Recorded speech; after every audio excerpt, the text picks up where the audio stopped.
This is just over the top. We can't do this. We got to get back to how it used to be. It's just too much. Can we talk about the irony of him calling interpreters too much when he has his name on the screen literally 4 times?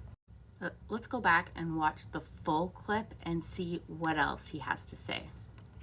Can we please just go away with half the screen during these emergency briefings to the sign language interpreters? I have nothing against, obviously, people that cannot hear, but there's closed captioning. I mean, this is just over the top. We can't do this. We got to get back to how it used to be. It's just too much.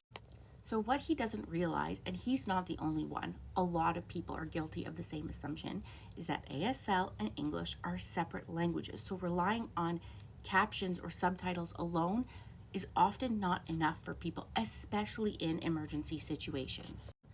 Even with the technological advancements in caption technology, there are still errors and delays in the captions that could impact deaf people that you don't want, especially in an emergency situation. Most people who rely on interpreters are bilingual, which means that they have 2 languages they use: sign for communicating and English for reading and writing. However, English is their L2, which means that there isn't an equivalent understanding of both languages. You also have to factor in language deprivation.